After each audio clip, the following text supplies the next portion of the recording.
Vijayawada ACB కోర్టులో AP liquor కేసుపై విచారణ జరిగింది. ఈ కేసులో 12 మంది నిందితులకు న్యాయస్థానం రిమాండ్ పొడిగించింది. రిమాండ్ పొడిగించడంతో నిందితులను జైలుకు తరలిస్తున్నారు. ఎంపీ మిథున్ రెడ్డి రాజమండ్రి సెంట్రల్ జైలుకు, 9 మంది నిందితులను విజయవాడ జిల్లా జైలుకు, 2 నిందితులను గుంటూరు జైలుకు తరలిస్తున్నారు.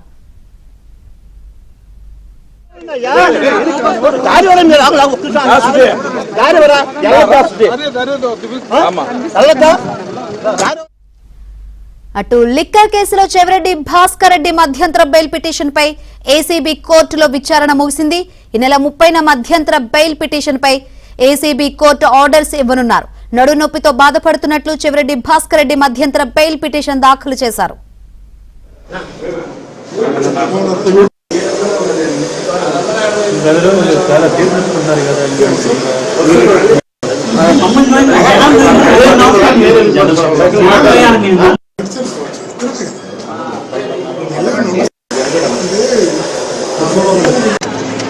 అన్నా